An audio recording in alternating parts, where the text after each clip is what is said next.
All right, Andre and Kevin. I know you guys aren't usually about it, but I got some primo materials from the Game Freak leaks, and oh no, oh no, oh no. You know what? Never mind. Wait a second. What's in there? I want to see. Tell me. No. The back to the lake every day. Not the same lake every day. No. Show me. Start the show. Step into video game land. Welcome to Fine Time.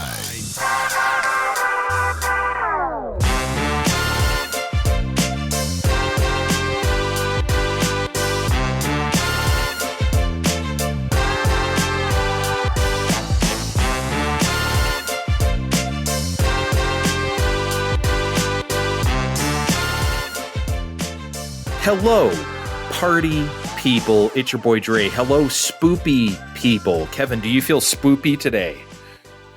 Like 67% spoopy today. What is your percentage of spoopy today, Steve? Oh, it's in the higher percentile, I would say. Can I have a number for the people? Oh, I don't know, 80. 80? I don't You know. ask him today. like there's the listeners at home going like, God damn it, Steve, I need to know. I need to know, and if I need to know, the audience is going to know, and that's how the show works. Okay?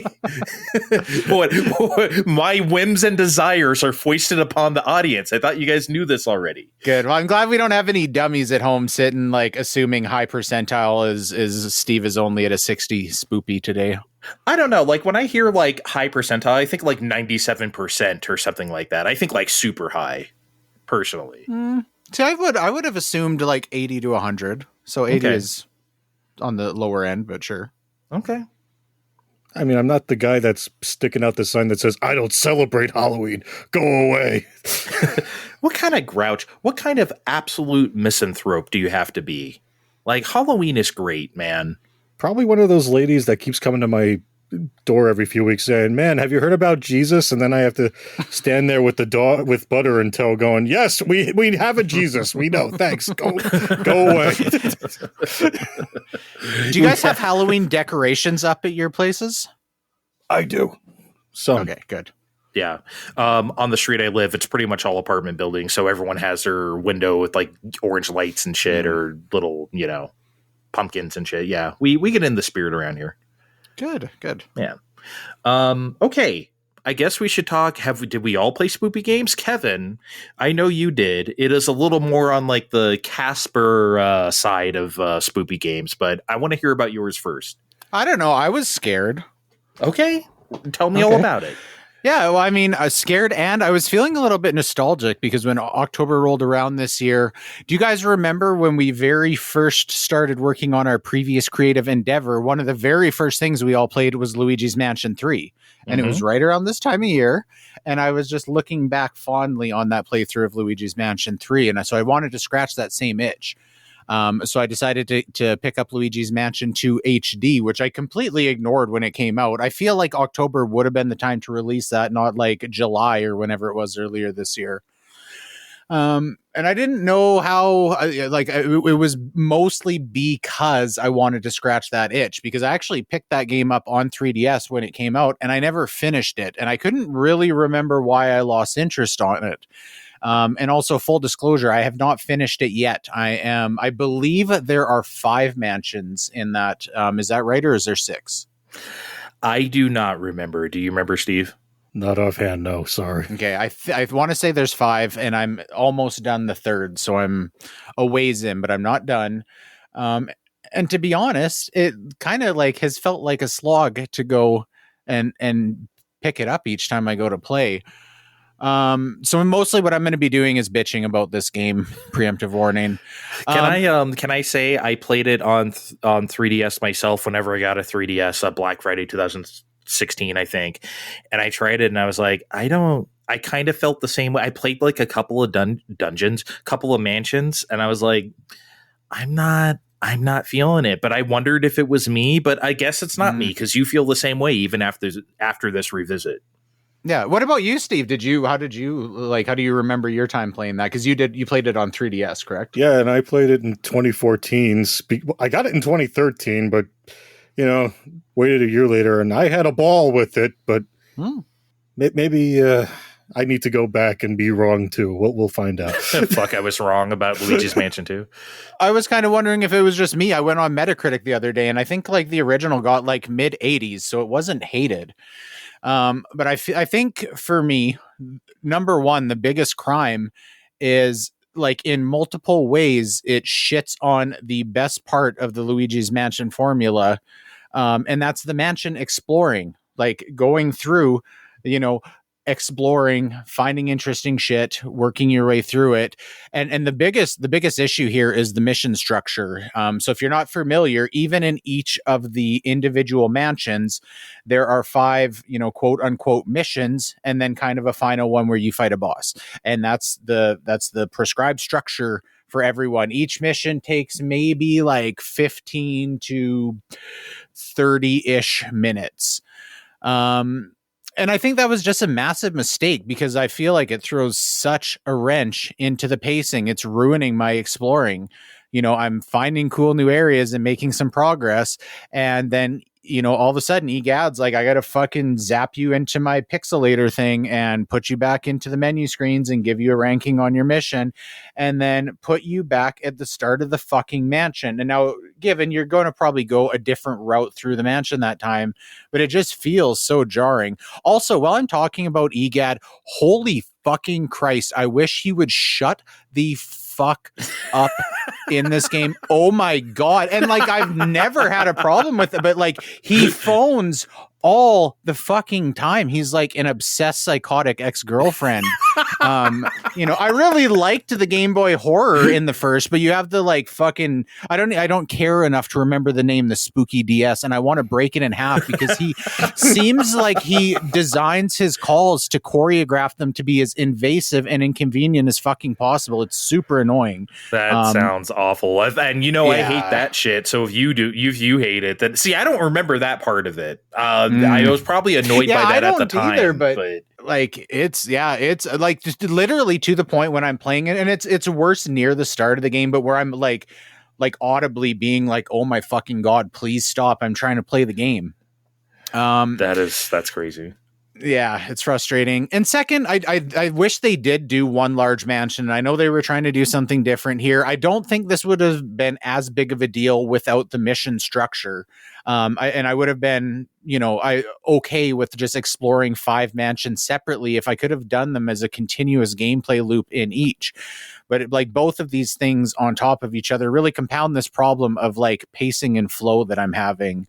So that's definitely the biggest issue with the game. There's a few other things. The puzzles, like I actually, when I was doing the notes for this show, I kind of like sat and debated, and I feel bad saying this because it just seems a little overly offensive, but I would call them lazy and sometimes stupid. Because I mean, I don't want to, I'm trying not to be like over, I'm trying not to like ham it up too much. But there are a lot of things that are reduced to like, just go everywhere in the area you have access to right now and shine that colorful light bulb until you find a hidden door or a hidden like thing. And so there was one point in specific and I got stuck as fuck. I spent like 25 minutes like with a fairly limited amount of rooms that I could be looking through, could not figure out what to do. I'm blowing the vacuum. I'm sucking with the vacuum. I'm doing the white light. I'm doing the colorful light. Eventually, after like systematically working my way through, I found out I just didn't, I shined the colorful light at a blank wall earlier, but I guess I just wasn't quite close enough because I know I shined that fucking light right at that fucking wall. And then all of a sudden, so then nothing shows up. So I'm like working my way meticulously through everything. Eventually, when I go and try it again, closer, then the fucking hidden door shows up. And it's just like, I mean, it's not, again, this isn't that bad, but it's just, there's too many puzzles where I just feel like they could have like done something a little bit more thought out and engaging with it. So well, that's kind of the problem if you don't have the one big mansion structure. You can't have all these like, okay, I got this key, I'm gonna go over here for that. Like, you can do that to some degree, but if you're gonna have these like 5 or 6 small spaces, it's just not going to be nearly as engaging in that regard. And to me, that's the soul of Luigi's Mansion. As I was listening to you talk about this, I think I realized that's the sucky part. Like, the stuff you mentioned sucks too, but like, I think Luigi's Mansion simply does not work in this format. I guess I guess they just didn't want to do the big mansion thing again, but it's like, hey, Luigi's Mansion 3 kind of just proved that you can just do that. So I don't know, man. I just the structure of the game demands something lesser than the first. Yeah. Missions were probably born from it being on 3DS, but now that it's on a console, that doesn't matter anymore. So that's going to be more apparent today. Yeah, and that's that's a good segue to a point I was going to bring up later. This is one of the more frustrating things to me that. I mean, there's a difference, like porting an HD version of a 3DS game than just, them doing like a Wii U port. I feel like there had to have been like a certain amount of effort and budget that went into this. And it's not like they added a ton of features, I don't think, from the 3DS original, but just by virtue of taking a 3DS game and trying to make it into a like HD game on Switch, there had to be some effort and budget that went into that. And it's like, I feel like there's got to be so many better candidates for that kind of treatment, even if we want to talk like specifically on 3DS. I feel like this probably just didn't deserve it enough because it's, I don't know, it feels like kind of dated and especially with Luigi's Mansion 3 being out. So I question why this got a Switch port. Because Luigi's Mansion 3 sold like 15 fucking million copies. It did so well, way beyond anybody's expectations. It's like, okay, we're not going to have a Luigi's Mansion. We definitely don't have another one ready, but we've got to strike on this. And I think that's what they're thinking here. It's the only reason but I Luigi's think Mansion 3 deserved it. Like, that was a fucking great game. Well, yeah, this, though, I think they're just capitalizing on the fact that, like, hey, we had this big unexpected hit. Let's try to have something else here. Then the answer may have been to just do Luigi's Mansion 1 and 2, like they did last year for Pikmin 1 and 2. I would have probably bought that. I never get tired of the original Luigi's Mansion. So I feel like I would have done that. Hell, just give it to me at 60. That's all I really, really want. And don't tell me they can't do that because of game logic, everybody. Remember that shot? It's one of my favorite fucking shots in video games. Remember the part where his hand is going up on the doorknob to like turn it and you see the reflection of his hand? His Mickey Mouse ass hand? That shit's at 60, man. They did that on purpose. That's the only part of the game that is. Like, come on now. Give it to me. I'm glad you went there because that gives me another really good seg to another point I wanted to bring up.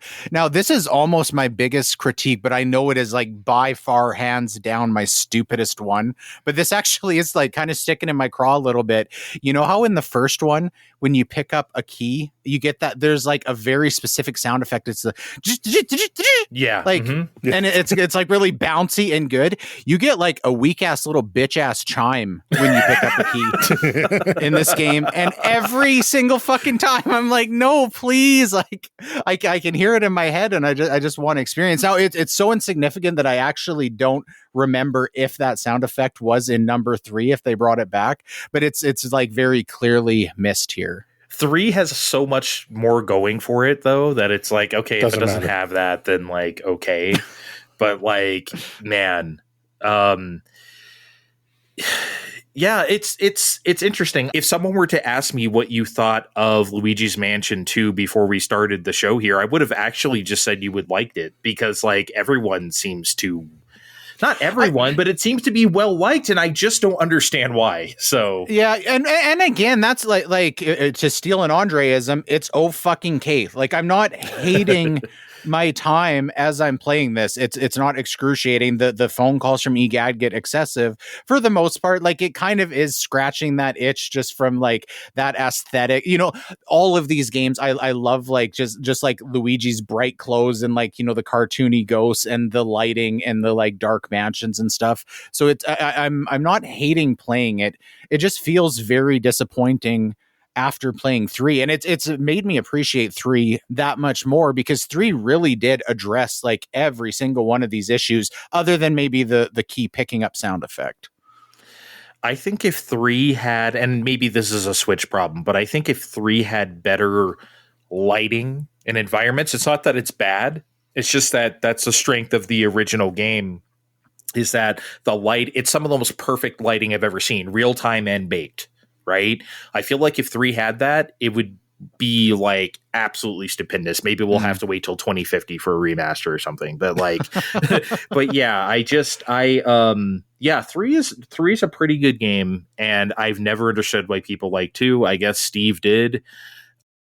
Well, again, I played 2 when 2 was the only one. Well, not the only one. It was the new Luigi's Mansion. Okay. I didn't think we'd ever see a Luigi's Mansion 3 in 2014, obviously. So, of course, this is good. Now Luigi's Mansion 3 exists. I played that. Could I still like Luigi's Mansion 2? I don't know. I'm going to have to try again, aren't I? We'll have to see. I feel like it's just a product of the era, and I know this always sounds like fucking elitist of me, like where people just accepted a lot less from Nintendo back then. I mean, especially given that it was on like the dedicated handheld then. I think then it was a little bit more okay, because it's not on like the premium shiny thing. Exactly.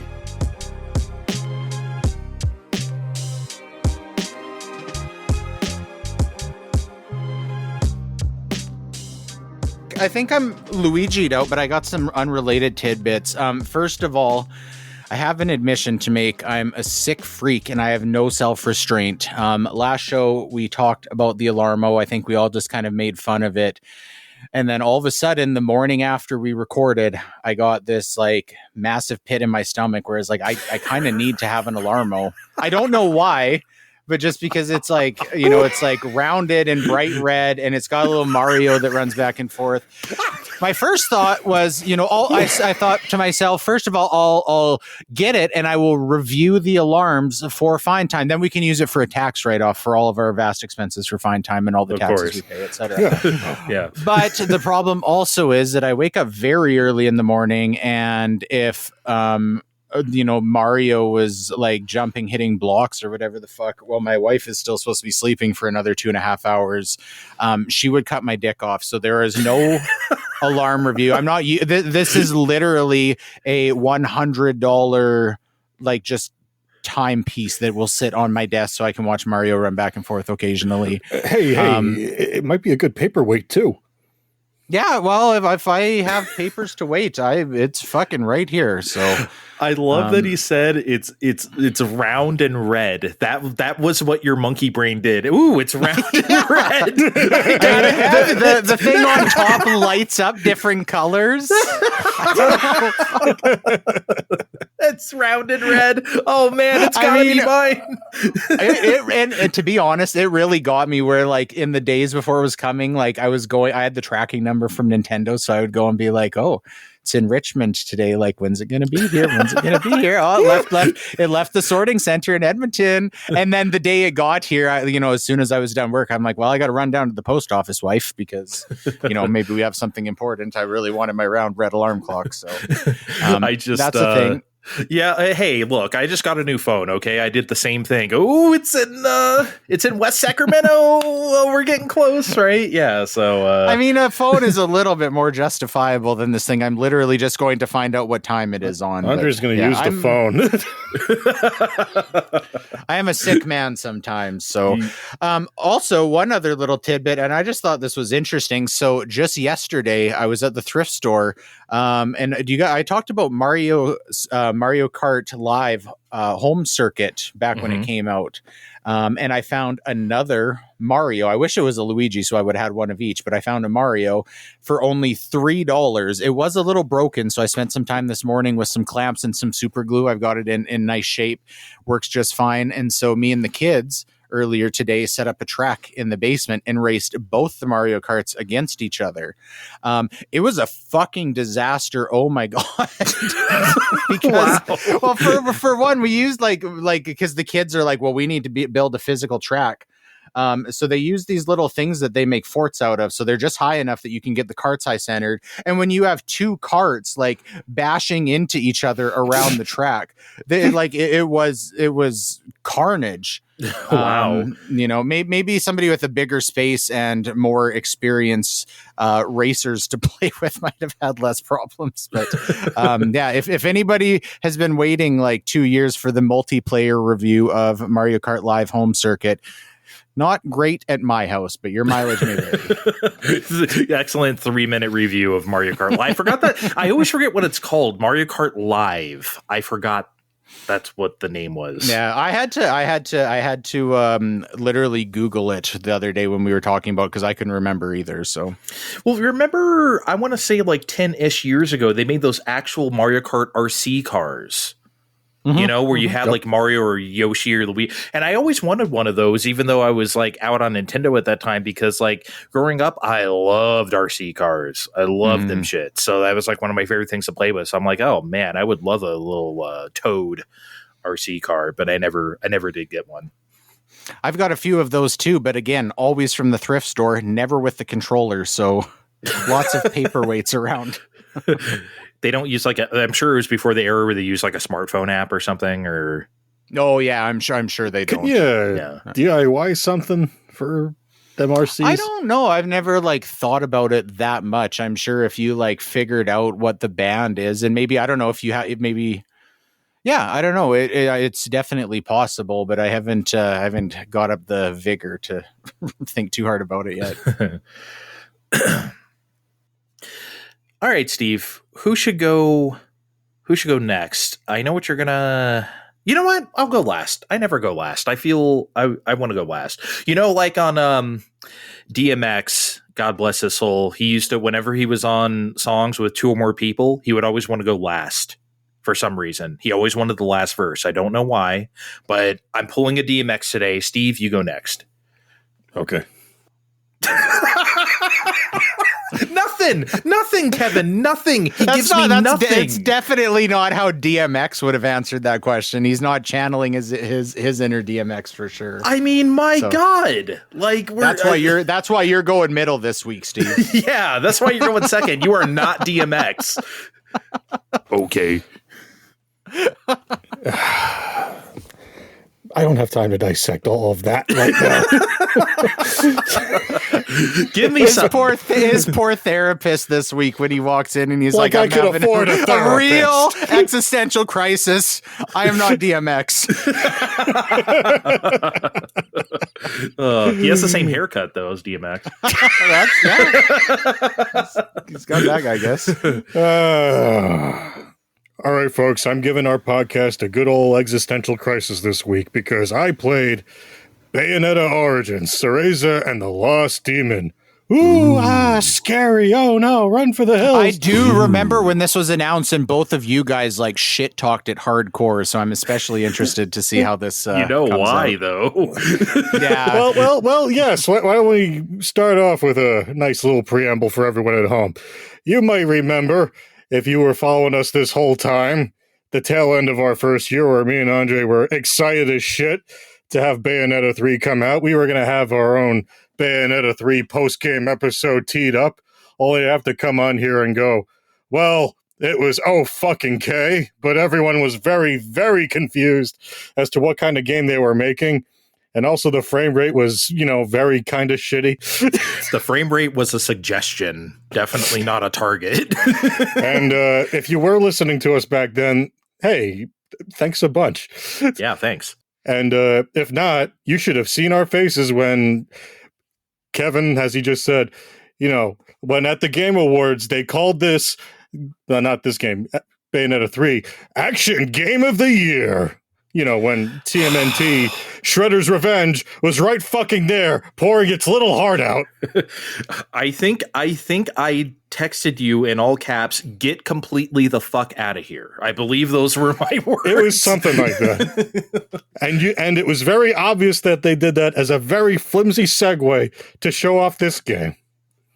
Now, I don't think I hated this game outright. I know Andre hated it immediately, but I know for a fact that we were both like, after Bayonetta 3, I don't think we're going to necessarily jump into whatever our platinum is going to do right now.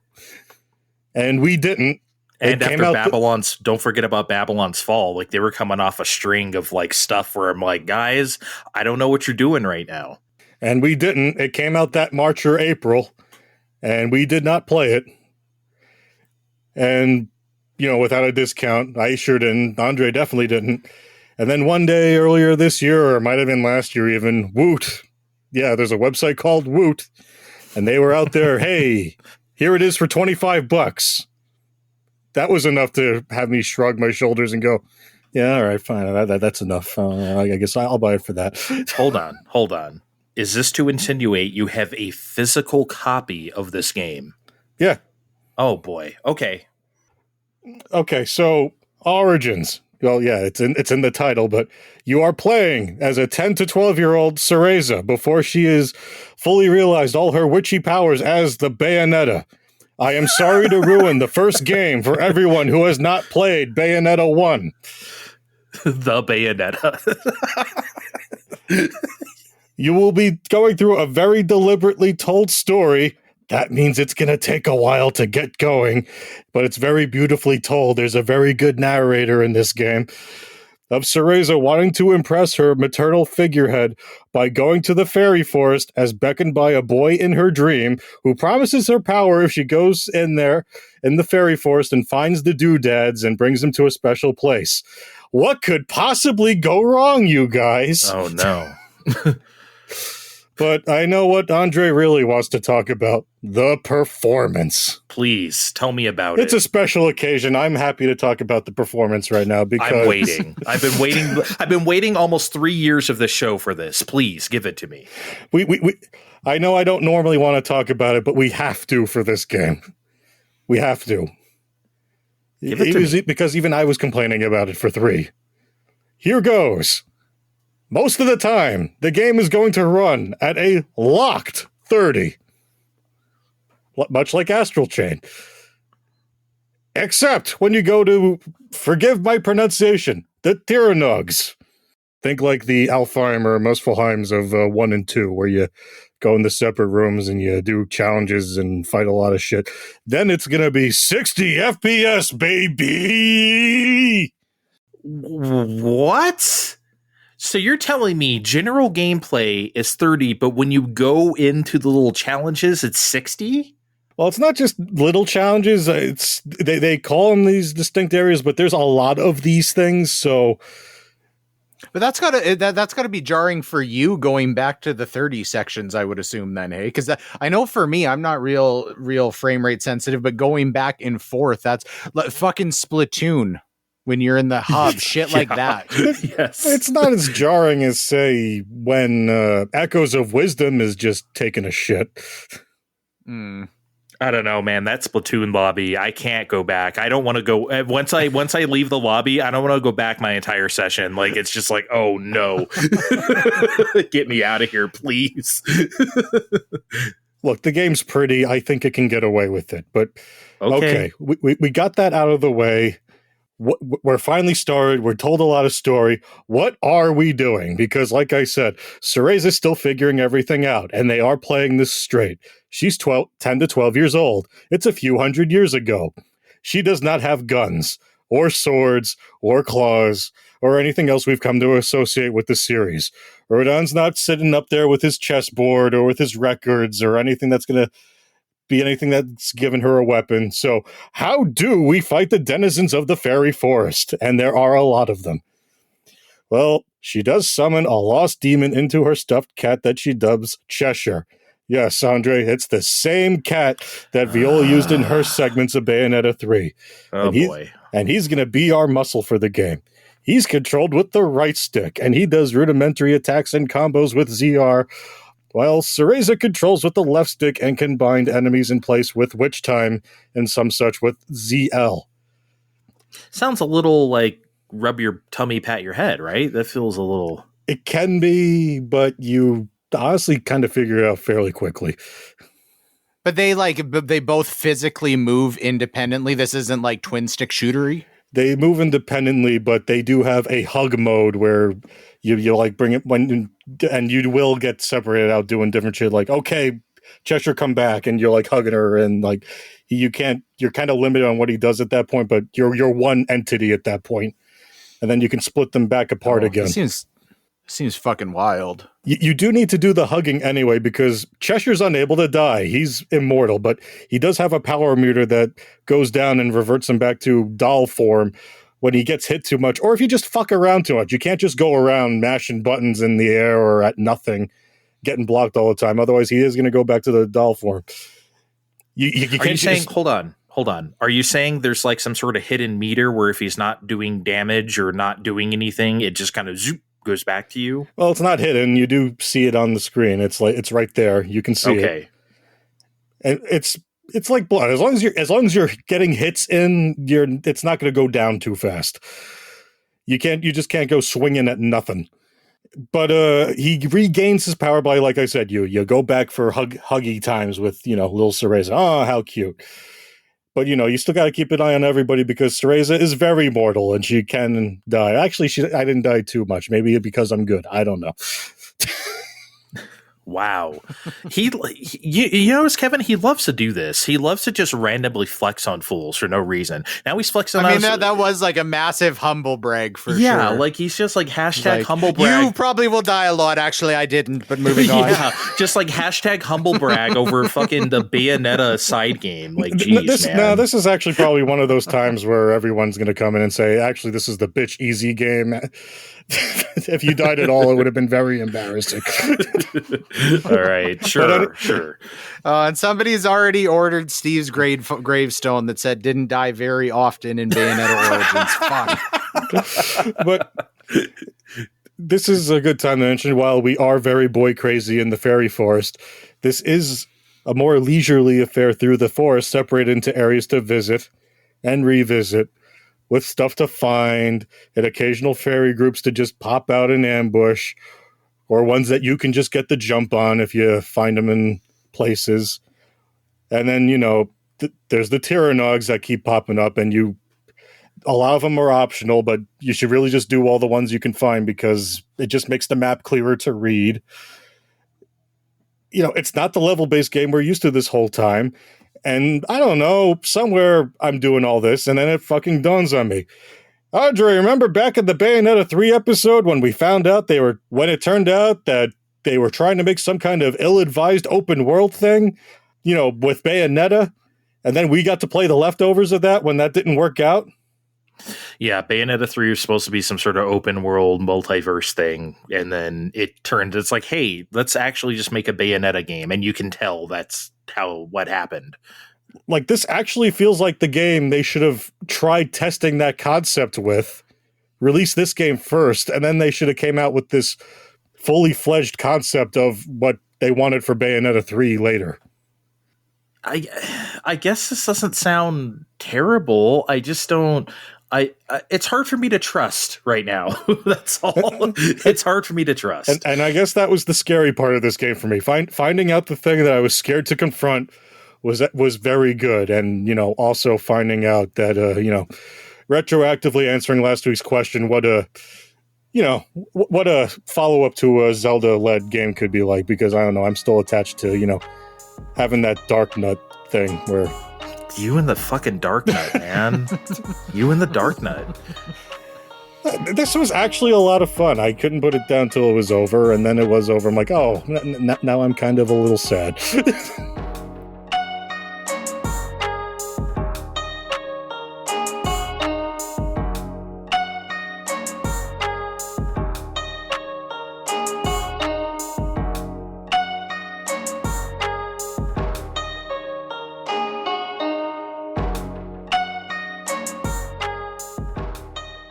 All right, I kind of have a quickie this show, although I guess it's 3 quickies. I played 3 different games, but they're all cut from the same cloth. So a little preamble first. So since I got the Steam Deck, I noticed there was a trend on the store, and that trend is like first-person perspective games where you like walk around and explore creepy liminal spaces. So not like a horror game where you're not like a haunted house or a mansion or something like that. Just actual like real life, like, okay, think of like a subway tunnel at night, a long subway tunnel, right? Or like a locker room or a shower, like nobody's there and it's like creepy and quiet. You know the kind of spaces I mean in real life, right? So, but does anything actually like happen? Like, is there like, nothing jumps out at you? It's literally just exploring these liminal places. Some games do and some games don't. So I have 3 examples. So we'll get some do and some don't. So like, yeah, like, or for another example, like a huge conference room by yourself in like an office building. It's like, it's so fucking quiet. You can hear a pin drop, those kind of creepy things. These games I played, 3 of them all play on those kind of fears. And as Kevin posited, some make it a little more supernatural. Some are just like, here's a creepy space. And I'll go through the 3 that I played. So one of them is called Exit 8. And this is made by a Japanese developer called Kotake Create, I guess. So I mentioned that they're Japanese because it is a Japanese subway tunnel. So the premise is you're just going through this endless series of underground walkways, almost like PT. I would assume PT was the inspiration for a couple of these for sure, because it's like endlessly looping. You're like, what's going on? Sometimes you see a guy. Sometimes you don't. Sometimes like, oh, Kevin, I'm mentioning this to you because I know you've bitched about this before IRL, that buzzing sound of like the overhead fluorescent lights. You know what I mean? That like sound is very important here scary. too. Yeah. So I know you don't like that shit. So it's very bright and it looks very realistic. I think realism is a key feature of these games because it needs to, not that your brain is going to think it's real because it's a video game, but the more realistic, the better. Like whether it's ray traced lights on the reflective surfaces or whether it's, these very high quality textures or very realistic looking subway signs or whatever. Yes, this made my Steam Deck chug because the graphic spec on this was really high, but it was worth it. Anyway, you're endlessly looping here in Exit 8, and you're wondering what's going on. Is this some sort of purgatory? And then something happens. And I don't want to say what that thing is, obviously, because I don't want to spoil the experience of the game for anybody. But then you're like, come on, nobody listening is gonna play Exit 8. Just tell us, because now I'm curious. I'm not gonna say it. We can break the rules for Exit 8. I think it's okay. Without breaking the rules for Exit 8, are we walking around like tunnels we're allowed to walk on, or are you like walking on the tracks, but it's all white? It's like you're going from subway to subway. It's all white tiled, like it's like an underground passage to get to the next like subway platform, basically. Okay. Fine. Okay, Kevin, I'll tell you, I'm going to cut it out of the show. I'll tell you right now. Fine time. Shit like that. That's pretty juicy, actually. That's creepy. It's really creepy. Yeah, see, it's pretty creepy. And you wanted to ruin that for the people. Nah, I didn't want to ruin that for the people. Okay, so stuff like that will happen. I'm never going to play that because that sounds too scary. Oh, it's freaky. So stuff like that will happen, right? And then it dawned on me, wait a second. I think I know what I'm supposed to do to get out of here. And I played on my hunch, and I was right. That is what I'm supposed to do. And then from there, you figure out the game of Exit 8, and then you play it from there, and then you try to escape. So again, I'm not going to say, I don't really want to say anything more than that, but it was fun to have that eureka moment about this game. Like gameplay wise, is this kind of like similar to the Stanley Parable where you have to like you're trying to like figure out how to manipulate it? No, it's very, very straightforward. It's very straightforward. It's kind of like, I don't want to say Simon Says. It's very like, what's a good way to say it? It's just not nuanced like that. You just like figure out the objective and do it. Yeah, it's pattern recognition. That's the best way I could say it. Pattern recognition, where it's like, oh, I think something bad will happen if I do this, so I'm not going to do that this time. Or wait, I feel like this is safe to do this time, so I'll keep going. Right? Stuff like that. And then you figure out, you figure out eventually what's safe to do and what's not safe to do through trial and error by trying it over and over. So it took me maybe 90 minutes to complete a run of it after I figure out what to do. Right. So it's it's fun, figuring that stuff out. Again, I don't want to spoil for the people, but that's basically what you do. This company, Kotake Create, also made a follow-up game called Platform 8, where you're actually on the subway. And it's very much the same kind of thing. But unfortunately, this isn't as good as Exit 8 because I feel like they probably made this a bit cheaper. Like, the graphics are not as well put together. And as I said, the realistic touches really matter in games like this. So, and that really made Exit 8 pop. Platform 8 doesn't pop the same way. It's less convincing, That doesn't mean that it's bad or that it looks bad or that you can't buy into it. But the lack of polish compared to Exit 8 is a bit noticeable.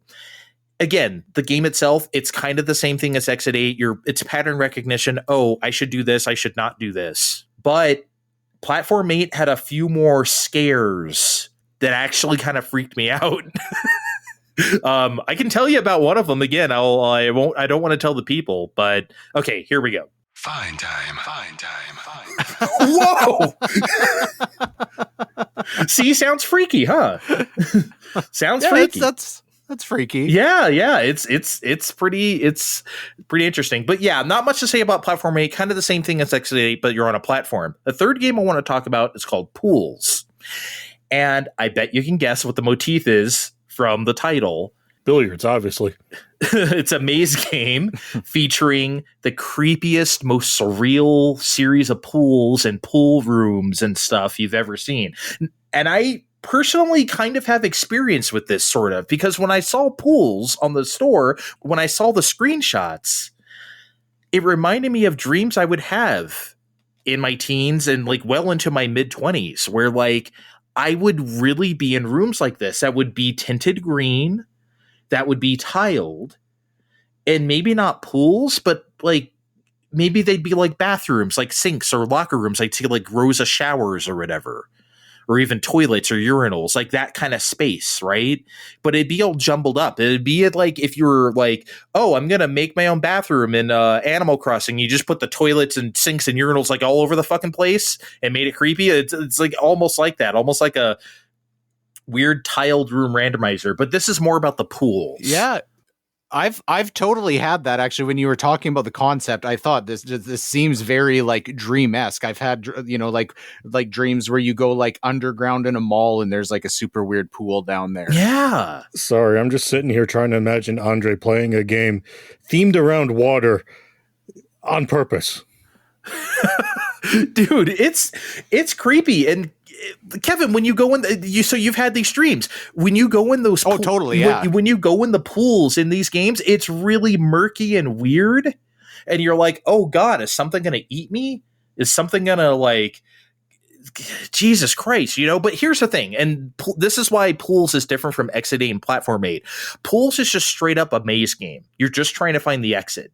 I'm not saying it's not creepy, but there's no real game to it like the other ones where you can hey, I figured it out. I beat it. This is just a maze. And you're oh man, did I go up this hallway? Did I go up that hallway? And obviously it look really samey because of course they would. It all looks like the same motif. But it's the best of these three games, even though it's the least video gamey, because man, the sound, the sloshing through the water, the wet footsteps as you get out of the water, the dripping sounds, the audio is crazy. There's sometimes little lawn chairs, white lawn chairs. You could sit on them, and then your guy just takes a big sigh, he's just been in here forever. And it's just man, what is this fucking thing, man? What is this place? And it's just very creepy, surreal imagery. There's a heavy film grain effect on it and a slight fisheye lens, you're looking through a camera, because guess what? You are looking through a camera. You can use the two trigger buttons to move your camera back and forth so you can zoom in on stuff and zoom back out. You can't take pictures of anything. So I'm not sure why you're looking through the view of a camera. Or maybe you have a camera for a head. I don't know. You can't see your guy. There's no mirrors. So I don't know, man. It's really strange. It's a lot harder to describe than the other two because again, it's much less of a game. But man, it's wild. If I'm going to recommend anyone play any of these three that I mentioned, it's definitely Pools. Again, all these are cheap on Steam. I mean, I think I got Pools for like $6. It is well worth it. It sounds legit uncomfortable. It really is. Dude, I was playing this at work last night down in the break room. Nobody was there, right? And it's not like the break room is creepy if it's empty or something like that. It's just that, I was playing this game and I was kind of looking around my surroundings like, fuck, this is really kind of creeping me out, man. Like, and because I've had dreams like that, you've had dreams like that, you know exactly the kind of creepy feeling I'm talking about. Yeah. And did you I don't know how to ask this other than did you enjoy playing this? I know you're recommending it. You're saying it was well executed, but did you actually enjoy the time with it? Yes, I really did. I really, really did. Like I said, it's tinted green. Some places are tinted white. There's very dark areas. There's very bright, blinding areas. Thank you, Steam Deck OLED screen. But when you see pops of color, when you see sometimes you might see a rubber ducky, or you might see a slide, a slip and slide, and it's red, and it really sticks out in this environment. And it's what the fuck is that doing here? Why are we having slip and slides into this weird series of pools rooms? What made you decide I want to play this genre of game, especially three of them? It just sounded cool. I really like alternate style horror games, and I really enjoy first person horror games. I guess again, maybe horror isn't the right descriptor for these. Just creepy games, and they just seem short enough where I could play them and be like, oh, that's cool. Another reason why is because they were cheap. If I'm being honest, if they sucked, I'm okay, I'm out $4 for Exit8. Okay, it sucked. Whatever. And you're sure you were playing Pools and not just locked in the janitor's closet for a while? You were having these crazy experiences? I was definitely playing Pools on the Steam Deck, on the Valve Steam Deck. I promise. Okay. If the developer of that comes out with a sequel titled Urinals, I guarantee it'll get a day one review on Fine Time. I have to. Well, there's toilets in Pools. There's toilets. Oh. But there's... Oh, okay. Sorry, I thought you were saying there was another game called Toilets. No. Well, if they did, why not? No, there are toilets in Pools. Some of them are weirdly underwater too. It's why is the toilet under 3 feet of water here? It's so creepy. Anyway, I'll shut up about this. There should be. I'm glad there's toilets by the pool. Well, so you don't have to, go in the pool. To be real, if there was a game called Toilets, we'd have to spend the rest of the show taking Andre to task on why he's not reviewing that game. Well, that was again, that was part of my dreams too. It wasn't just pools or sinks. There was toilets and urinals and weird other shit, weird fountains sometimes in my dreams. Anything involving water, I guess. So I guess is maybe the common theme there, but yeah, it was a time. Bathtubs, sometimes really deep bathtubs, those would freak me out. Anyway, that's enough about Pools. If this sounds like your jam, it is. We'll be right back with the news.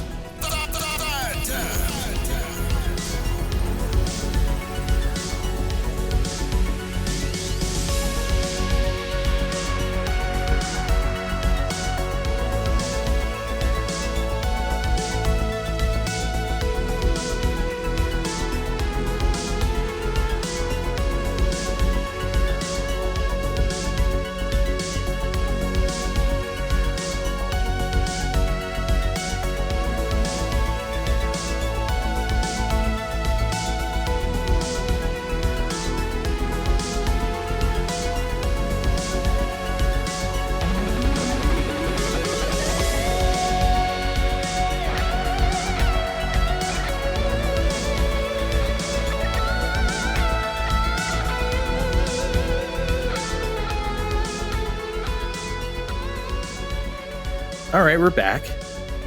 We're here. We out here. We got some news. We don't really have much. I know I promised you guys news before the break here, but honestly, there really hasn't been jack shit happening. But there has been a couple of shits. Steve, tell me about one of the shits. Wow. Tell me about one of the shits. We actually kind of like Masahiro Sakurai around here, or at least I do. I wasn't calling him a shit. Because on October 22nd, he's up here. You know, he's been doing his YouTube show for the past 2 years. But he's airing his last one. And, you know, unlike other things that go away on this show, it's still going to be up on YouTube for, you know, everyone to look at still. But, you know, tidbits from the finality that are pertinent to us right now on Fine Time include how we actually scripted out everything from the beginning 2 years ago in advance. Could you imagine having such foresight? Nah, not us. Cinematic platform paradise coming this holiday season, kids. I'm not surprised he did that. That's actually not surprising for him. No, it's not, but it was really fun watching him go through the process of what he did. It's like, well, there were a few games that came out that made more sense later, and I had the editing team pipe that in. You know how that works, right, guys? Yes, I do. I edit the show, everybody.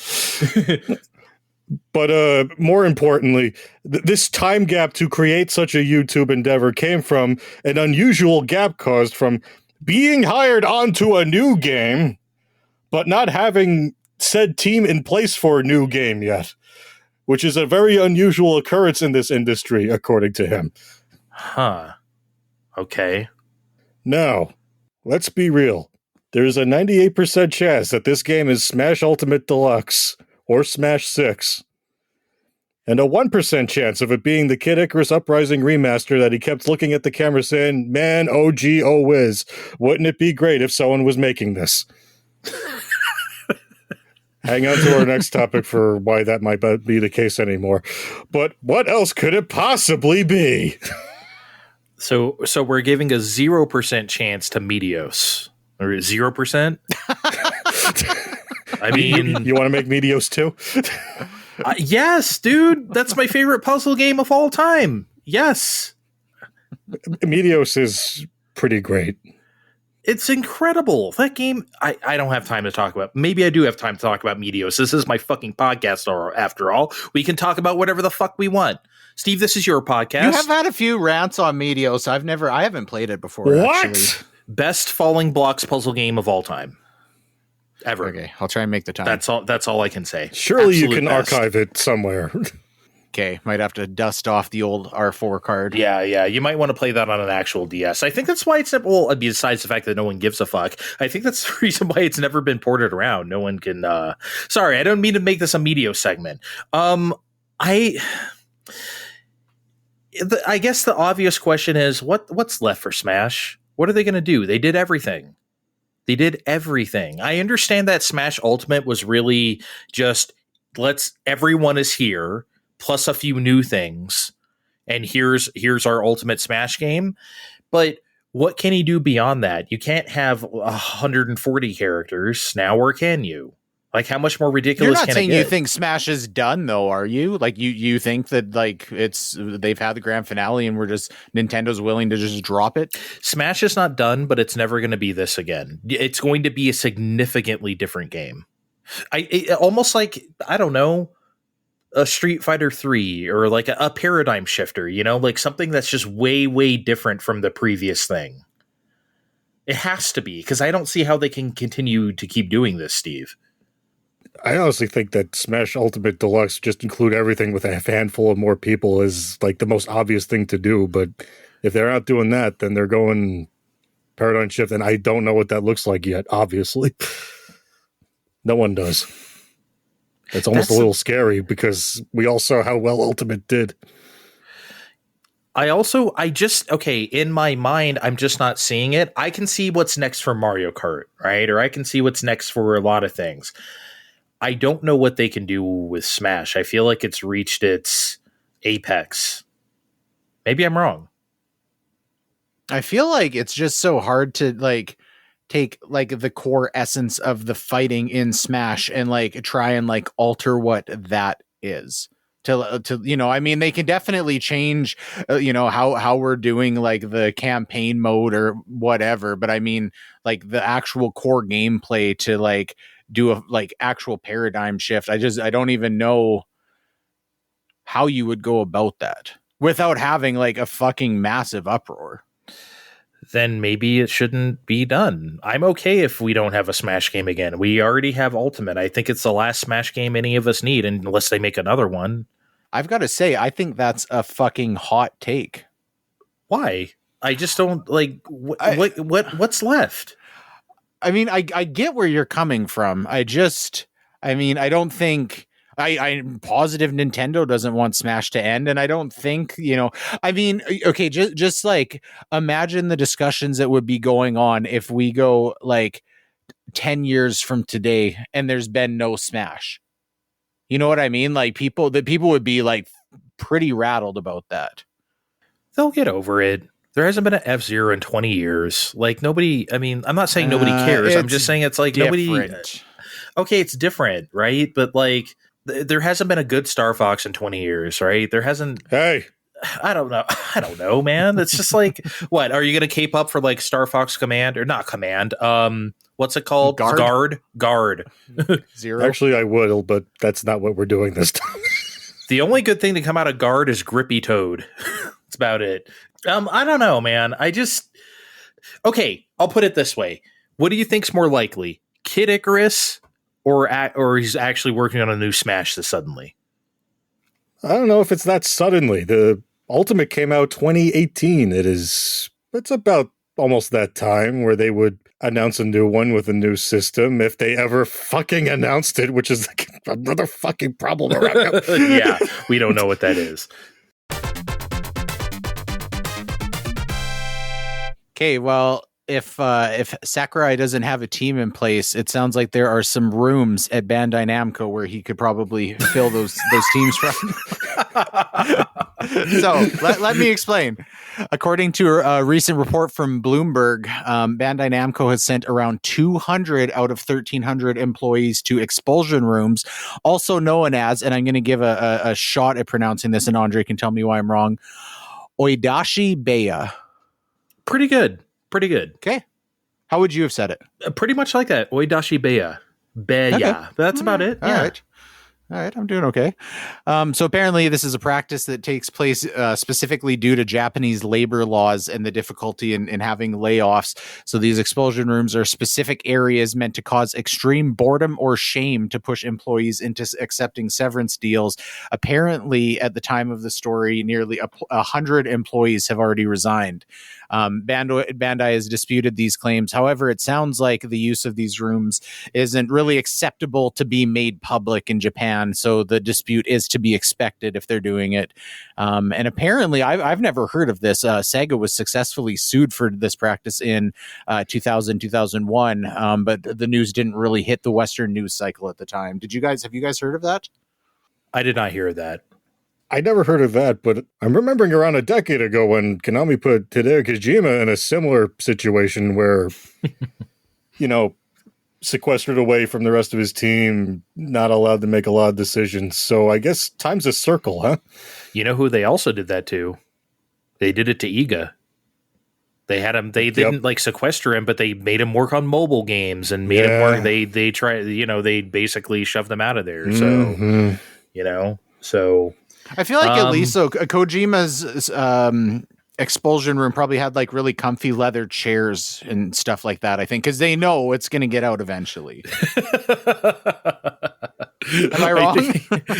His room just has a giant, God, I can never remember the names of the mechs from Zone of the Enders. God damn it. I can't even make the joke. Darn. Whatever they are. Maybe it has one of them's. Well, we know nobody fucking marches Kojima into a room and be like, hard plastic chair, you sit there for fucking 10 hours a day. Look, Steve, compared to your job right now, wouldn't you take that for that salary? I mean, I feel like, can you use your phone at least? Or look, I can take a nap pretty much anywhere, so I think I could outlast these people. I know, but he's going to be, sitting up with Phil Spencer on a couch talking about some wacky experience someday soon. So we got to give him a nice chair. You know what I'm thinking of right now? And a lot of people said this over the last year and a half, and I understand why they did, but it always rubbed me the wrong way. And this story proves why. So when the layoffs started happening in the industry, I don't know, the end of 22, going through this year and going through basically for 2 years now, these mass layoffs of people, what did everyone say? Oh, you can't do that in Japan. They have labor laws. The Japanese don't do that, or whatever. Or the UK, you can't do that because of this or that. You have to prove that you're going bankrupt. And people always try to say all these other countries are better than us because we just lay everyone off. Nobody's better than anybody here. Corporations are corporations. If they will find a way to get rid of you, whether it's legal or not legal or anything in between, if they want to cut costs because that mighty dollar or yen or pound is king, they will get rid of you somehow, some way. Maybe it's not as easy to do in other places that it is America, but they will do it. And this is that story. This is them doing it, Steve. So I don't want to hear any more of how, whatever is, I'm not doing this as a, protect America kind of thing. I'm just saying that corporations, absolutely. Corporations are what they are. They're the same around the world. Don't pretend like other ones are better than other ones. It's like we keep saying, times are tough all over. And we really do mean all over. Well, in Canada, we would never do that. Oh, no, never. Do you guys ethical corporations as far as the eye can see? You got the poutine room. You gotta eat the poutine with the store-bought gravy all day. What's that old-timey word for the jail? Pokey? Do you send them to the pokey? Oh, the Mounties take you to the pokey? The pokey. Well, I mean, at a certain point, it might happen. I don't know. Put him in the pokey. He wouldn't know anything about that. I don't go to the pokey. Yeah, okay, not you. Other people do who are less for skilled. Other Canadians.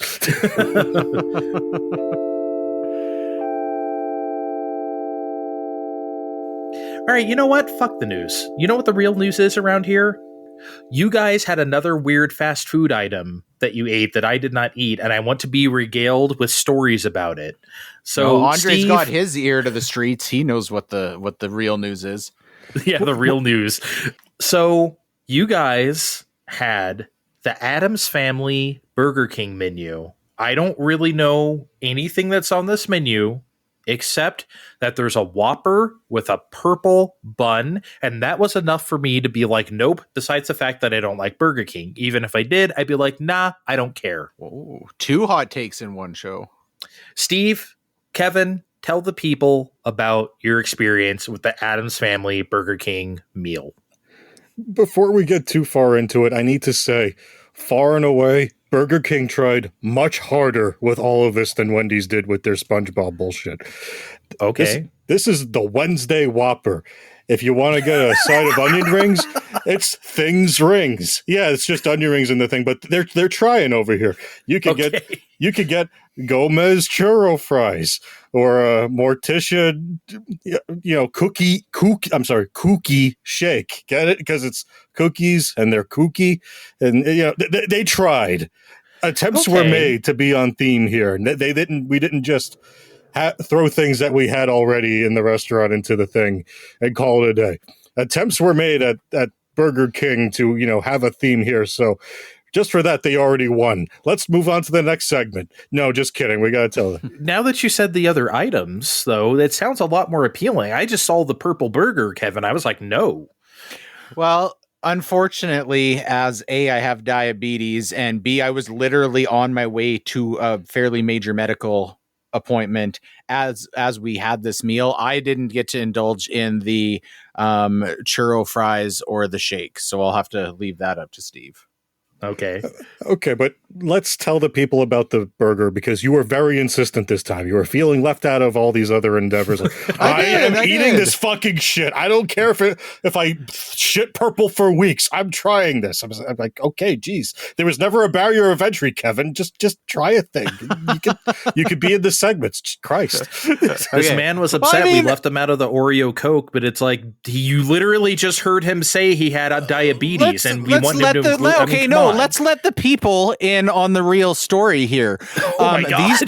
These two conspired behind my back to try and so usually okay, like when fucking Sparky or whatever, what was the lemon lime drink that came out? They don't have that in Canada. A lot of times the shit isn't out in Canada, so nobody even, and they told me about Sparky, but I don't have it. But we do have the Coke, the Oreo flavored Coke here, but they had in their private conversations decided they were going to try it on the show, and nobody told me. So before the show, they're like, "Oh, well, we've got our drinks ready," and I'm like, "Whoa, yo, what the fuck?" And Andre is like, "Well, you have diabetes. It's soda." Guess what? It's fucking Coke Zero. They don't even sell it in full sugar Oreo flavor, bitch. I didn't even know that before. That was fucked up.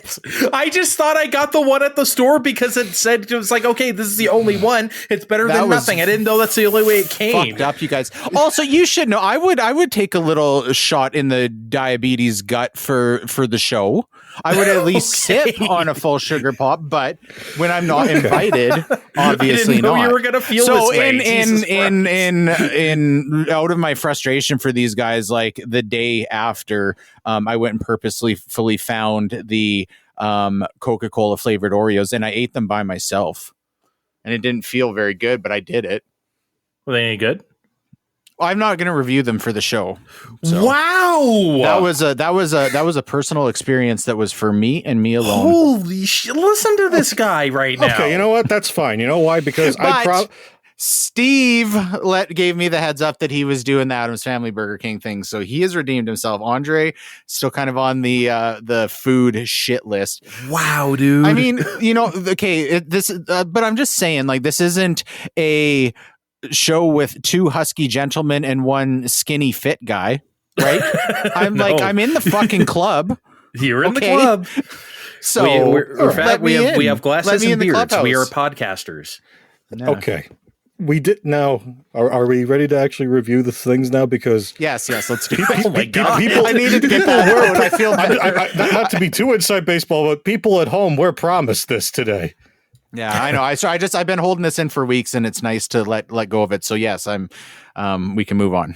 I just didn't know it was going to be at me. Steve got off scot-free. I mean, Jesus Christ. And I don't even get to know if the Coca-Cola Oreos were any good. Jesus fuck, well, man. He didn't throw out, well, it's pop, Kevin, you can't have it. That was you that went there. Oh my God. Moving right along, Kevin, I'd have to say this was pretty good, huh?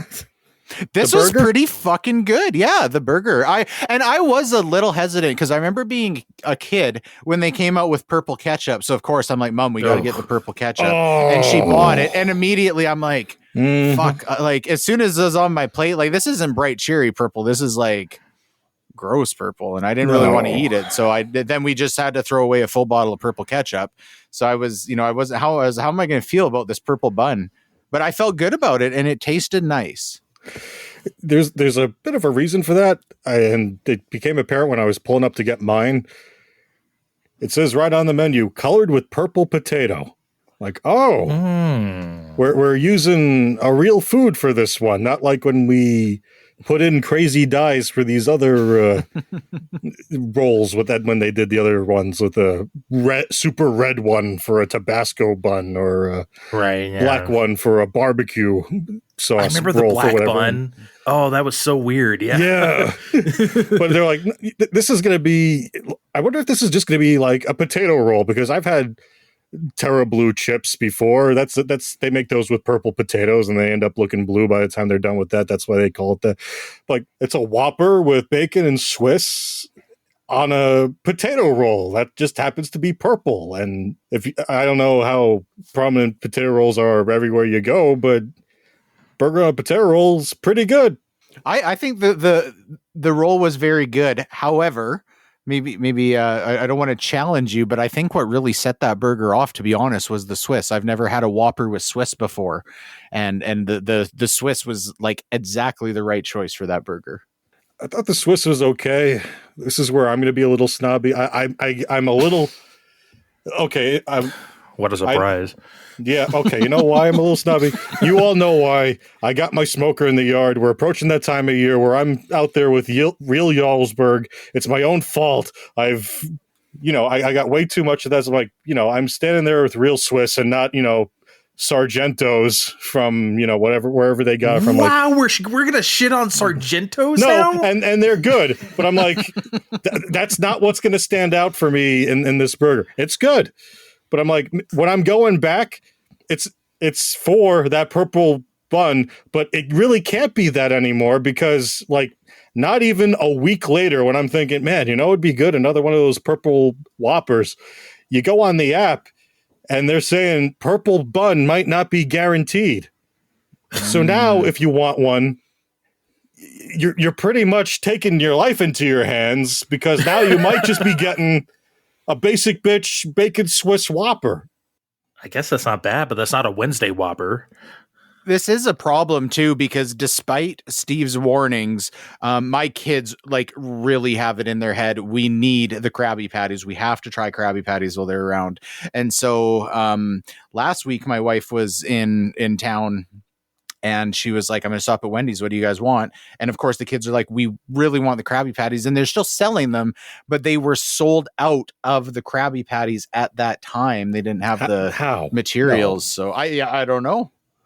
I guess that like specifically mixed ketchup and mayonnaise that you griped about might have not been pre-mixed before it showed up at Wendy's. I guess, yeah. It's not that hard to... Never mind. Well, that's what we were told. They didn't have the Krabby Patties available, so I'm still getting harassed a few times a week to get Krabby Patties at some point. So were the onion rings basically just the same, but just in a funny box or something? Or they're just in a funny box, but A for effort in that case. Like I said, they're trying. It's not like when Wendy's said, "Oh, hot and fresh fries." Burger King is out here trying. We actually got dicked on the Things rings too, because my son has been really into onion rings lately. So he was like, I want the Things rings with my combo. And we got them. And it was just a regular Burger King box that the onion rings came in. Oh, that He was sucks. so pissed. And he was like, well, are these different than Things rings? Why didn't I get Things rings? You didn't even get the box. No, I had to look it up on the website and show him. No, these are just onion rings. Yeah. I was like, you have Things rings. You just don't have the box for them, but those are Things rings. The box actually says Things, rings, and other things. That means, yeah, we're putting fries in here too. We don't care. It's just a fun box for Halloween, kids. Tell me about the Forbidden Kevin items. So I want to know about the churros, especially. Well, first we just need to get the kooky shake out of the way. Now here's my forbidden opinion of the week. I think Burger King has one of the best shakes you can get for like $4. Okay. I really do. Like they use real soft serve ice. Well, I say real, but it's soft serve ice cream, and they're making that shake fresh for you there. It's not just the ice cream machine's broken. We can't have shakes today. If you ever get a chance to go anywhere near a Jack in the Box, get a shake. They're so good. I'm sure I've heard that a lot. I definitely am. But so yeah, but the thing is, I don't usually like chunks of things in my shake. If I want a shake, I really just want to drink my ice cream. I don't really want stuff in there. If I want a sundae, I want a sundae, and that's kind of so you're elitist and boring. Oh my god. I mean, it's fine. It's a chocolate shake with Oreo chunks in it. I mean, if you want that, it's good. If you don't want that, well, it's an Oreo shake with it's a shake with Oreo chunks in it. Tell me about the fucking churros already. God damn it. Okay, this is the best thing on the menu because guess what, guys? Okay, I'm not going to pretend like this is an authentic representation of the churro. Let's end our lives here, but they definitely fried some kind of dough, rolled it around in cinnamon sugar, and sell it to you in a box of either 4, 8, or 12 at a reasonable price. That is good. Really? Missed out. I mean, I could take or leave the chocolate dipping sauce they give you with it. Like, it's okay, but you don't necessarily need it. But I've never dipped a churro in chocolate. I didn't either until I had it here because last year Sonic was selling something exactly like this. I think they were just calling them mini churros. Okay. Same general idea. Let's just sell these little things and fried little doughs in a thing and call them churros. Little desserty things, and we'll call them churros. Like if there was one thing like they were going to keep from this, like, okay, we don't have the Addams Family license anymore, but just sell churro fries all year. just go for it. Does Burger King still do chicken fries? No. Yes. They do. Okay. That's a product I never want to try. I don't have anything to add to the segment. Obviously, I didn't have it, but I just was, since we're around Halloweeny right now, I was thinking of my favorite thing when I was a kid was the McDonald's Happy Meals with like the pumpkin or the witch. They have those right now. Do they still have those? Yeah, we literally went to McDonald's like, I don't know, 5 days ago. My daughter got one with her Happy Meal. That's so fucking cool. I'm so glad that skipped a generation. That is so cool. I love those. Those are my favorite. We used to take those trick-or-treating. Like we literally used to use those. Yeah. Those were so if you guys if they don't have them in the States, I can probably make the effort to get a couple spare Happy Meals and hook you guys up with some they're pumpkin selling buckets. to us right now. What was the third one? The Ghost. Yeah. I like the pumpkin ones. You're coasting with Fine Time.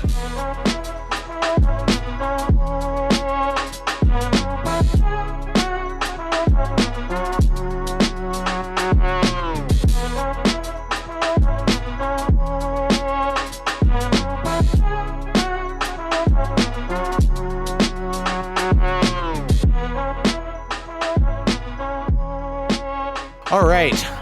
I have a secret question to ask these guys. They don't know what it is yet because I think that I want to just kind of more of a spur of the moment answer. And so to set the stage for this, and I specifically don't want this to come off as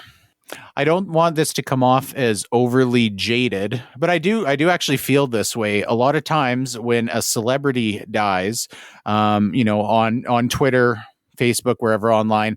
I always feel like there's a lot of people that are like, I'm very, very sad about this, where they're talking like they're like genuinely emotionally distraught about this person dying, when I kind of wonder how genuine that is sometimes. Personally, I think for most celebrities, it's sad when somebody dies, and it's sad for their family, but I don't really feel worse about most of them than just seeing an obituary for somebody I didn't know. It doesn't personally affect me. However, there are definitely people that I can think of that are celebrities that I will be genuinely emotionally affected when they pass away. So I want to ask you guys at this time, preemptively, what is a celebrity that you would be emotionally distraught about them passing away that is currently alive? And to give you guys a little bit of time to sit on this, I'll go first.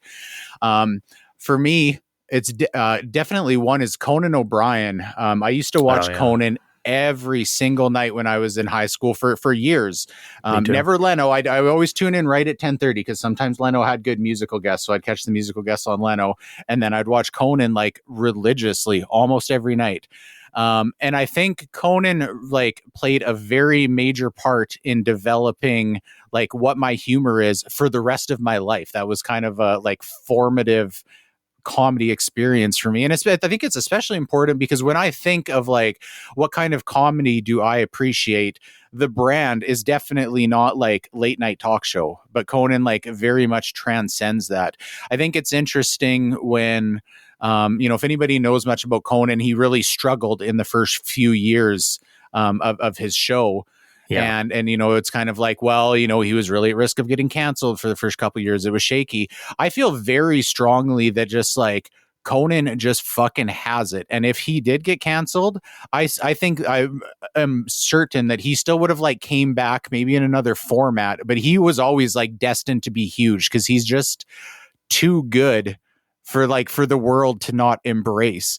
And the comedy, like what he did on that show, especially, kind of for the skits and stuff, a lot of it was so fucking stupid, but it like in like the best way where it's like timelessly funny. If you go back and watch clips of like him, doing the interview of Arnold Schwarzenegger when he's the governor of California, and they've got like the fake mouth in there, and every time, Arnold has to bring, he's asking him something about politics, and he's always got to bring up like my holiday classic, Jingle All the Way. Great. The Clinton ones are my favorite with the mouth moving. Those are my favorite. Yeah. Which is to say, obviously, when I was in high school, I watched Conan at a different time, those shitty years, right? Yeah. But here's the thing. When I was in middle school mostly and then high school, later 90s. But like I watched him from the beginning in those years. And, it was really funny because like some stuff really did work and some stuff completely bombed. It was so uneven, but even the stuff that didn't work, he made something out of it. Like it was still like, okay, that sucked, but like it's still Conan and he still had that thing where it's like, okay, this skit isn't working out, but I'm going to make it work with whatever, with my Conan-ness, right? He's always had that. And then, of course, over time, he got better and better at it. You know what I mean? But like, yeah, I did watch those early years and I did not expect him to make it, but he did. Yeah. There's a really interesting interview, and you can still find video of it on YouTube where Howard Stern did an interview with him, and it was around that time, and he was like, do you think you're going to make it? Things are rocky. You're not getting a lot of good reviews, and it's pretty dicey. And he was just very, you could tell that he meant it when he was like, yeah, you know what? I think we will. I think we're, it's been a little shaky, but we're getting there. And I think like the base of the show is good. I don't know. His comedy too, he's so fucking good at being like, he can be very self-depreciating, like very, and it's funny, but he can also be like extremely arrogant. I remember like seeing one clip of him, like something about him taking his dick out. And he's like, all right, zip, ka-thunk. Like that kind of thing, right? And he can like nail both sides of that so well. And I think he's just like he comes off as like a very good, genuine person that's not like, good outwardly, but secretly a dick. No, I think we would hear about that by now. You know what I mean? But yeah, dude, the fucking like, I mean, I'm old enough to have watched Conan when in the year 2000 skit was like before the year 2000, but then he kept doing it. Right. I was like, I remember thinking like, oh man, does he have to stop doing that? No, he just did it till like 2007. He didn't whatever. Didn't matter. Yeah. That's interesting. Cause I probably started watching Conan around like 2004. So, and he still did it. So I didn't even know it. I didn't know it was a before 2000 thing. Oh yeah. He did that. Started in like 96 or so. Yeah, he kind of did that in the early years. I didn't think this would become an entire Conan thing, but yeah, no, I also Conan informed a lot of things for me as well, even in those early years. I don't know if I have a celebrity that I would feel that way about. I can't think of one. I can think of a few that hit me in a way where I was like, oh man, this is a real fucking bummer. But I don't, Steve, do you have a current one? I don't know if I have one. I don't have a real current one either. I remember, holy shit, it was actually on my birthday a few years ago when Gilbert Gottfried died, and it was because not just because of things he was in, but because he was actively doing his own podcast where he was really going into the trenches and finding as many, well, I wouldn't say has-beens, like a lot of retired people that you thought were dead, weren't dead, but like he was just finding all these people up and talking to them about, their time in the industry and like all these very insightful things to be talking about just in show business and just, a word we don't like around here, preserving these things, like on his, like really doing the work. And then one day, like, oh, he's gone. And that really hit. But yeah, someone alive, that's still with us now. I really can't think of anyone right offhand. Do you guys remember when we were doing our previous creative endeavor and it was at the beginning of the Rona and Adam Schlesinger died of Fountains of Wayne? The songwriter.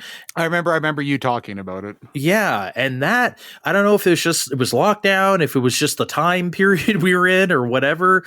That struck me like lightning, man. That felt so terrible to me at that time. Again, I'm not saying that like, oh, it was definitely just because we were in the middle of a raging pandemic, but it was partly that.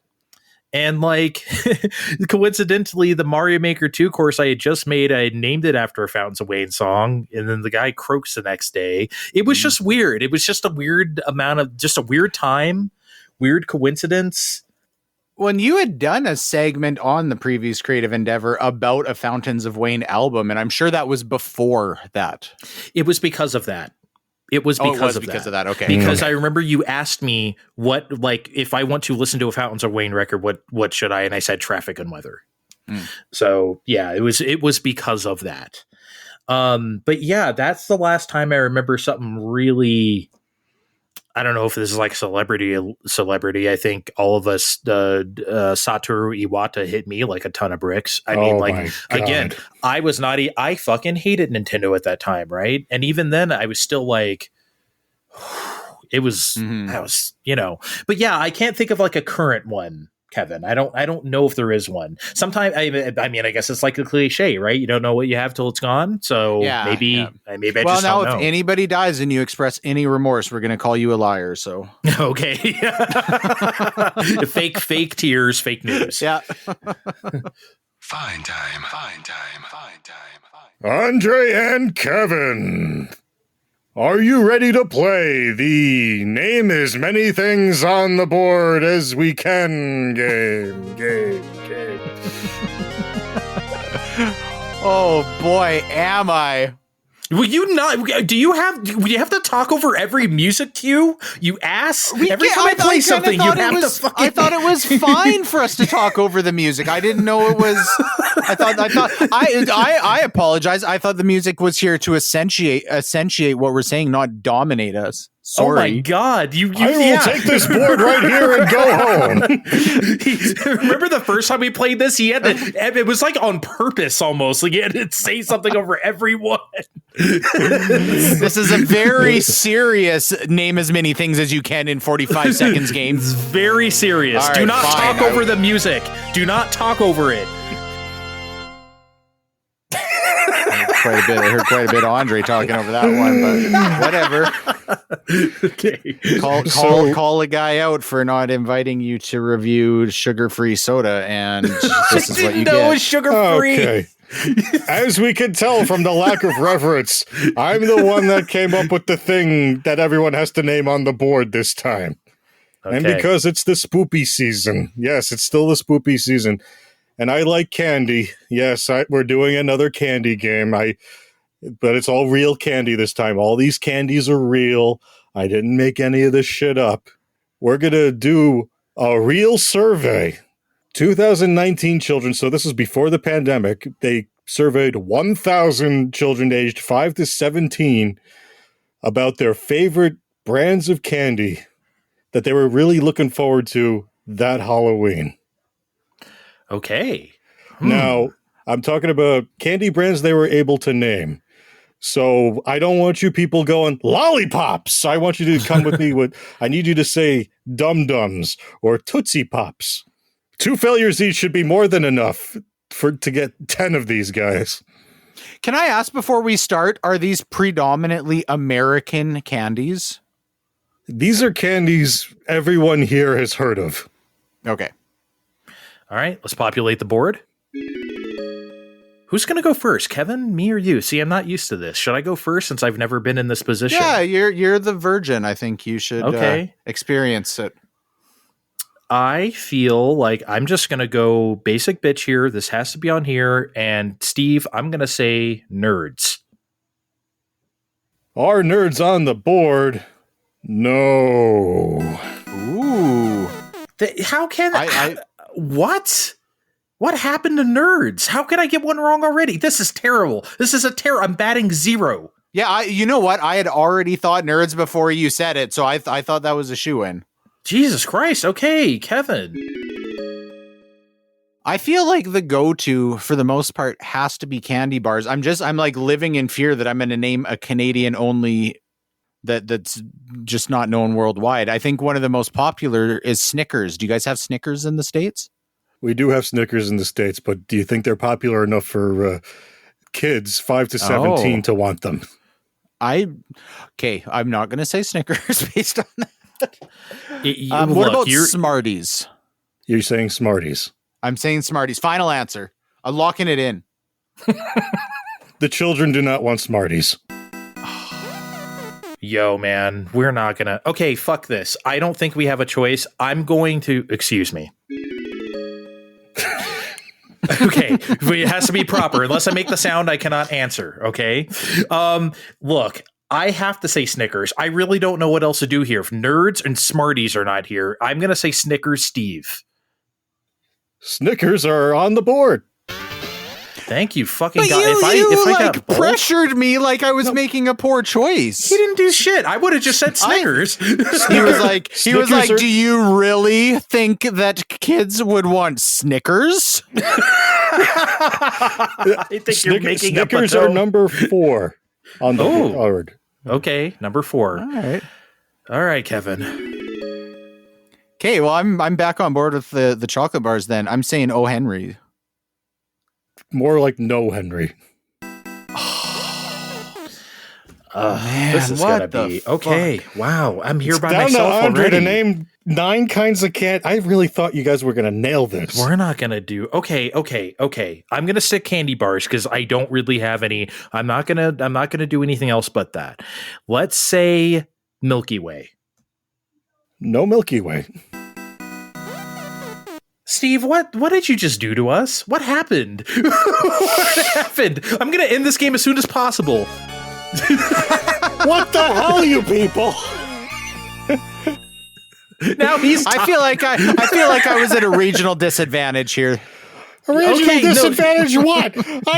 Let's go through them all. Number 1, Hershey's. Number 2, Reese's. Well, no, okay, hold on Whoa, whoa, already. whoa, What the whoa, fuck is whoa. Hershey's is a brand? Like you can't go and buy like just Hershey's Hershey's, right? You chocolate get bars, Hershey's yes. Kisses or. This is bullshit. This is all right. I don't, Steve. I don't think this is bullshit. I just think the kids are bullshit. So please, 3, okay. Kit Kats. You don't like Kit Kats? I wouldn't. I mean, I named. Okay, what were my How do 2 you wrong not come answers? up with M&M's or Skittles? Like Kit Kats over O. Henry's though. Or Nerds and yes. Milky Way. Nerds and Milky Way. Those aren't. I'm sorry. I made good guesses. It's not like I said $100,000 or Payday or something. A Nerds and Milky Way. I'm sorry. I'm being stupid.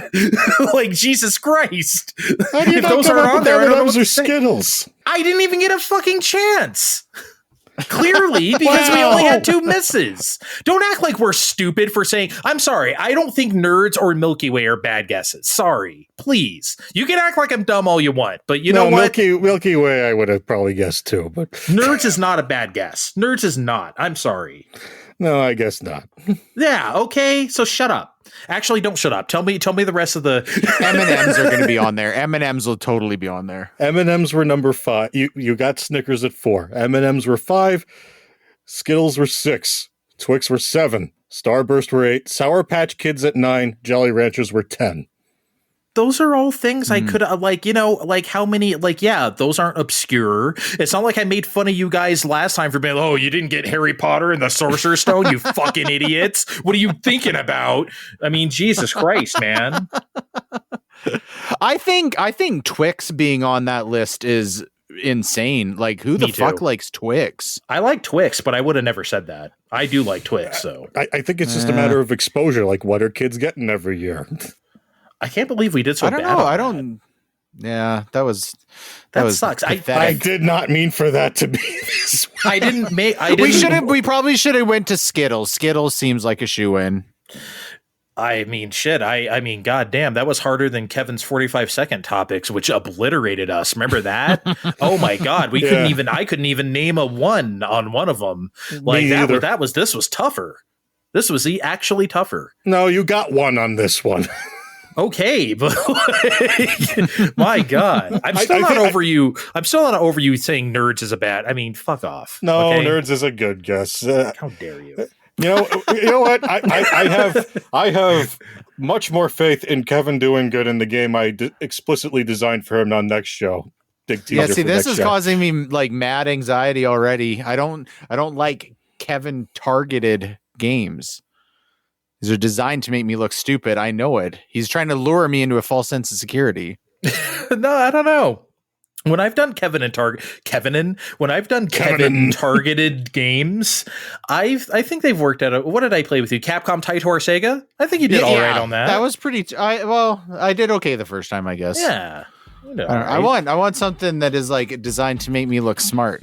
Rank the hairiest parts of Kevin's body to the least hairiest parts of Kevin's body. Well, I don't know how smart any part of next week's game is going to make anyone look, but I'm workshopping a music game for the both of you. Yes, Steve, a music game that I think will go pretty well. But we'll have to play that. That's for another time. That's probably for next year sometime. But yeah, okay, guys, we've had enough fun, I think, on the Fine Time. Let's get out of here. Check the description of this podcast to find our names on social media, and we'll see you next time. Bye. We'll see you next time on Fine Time.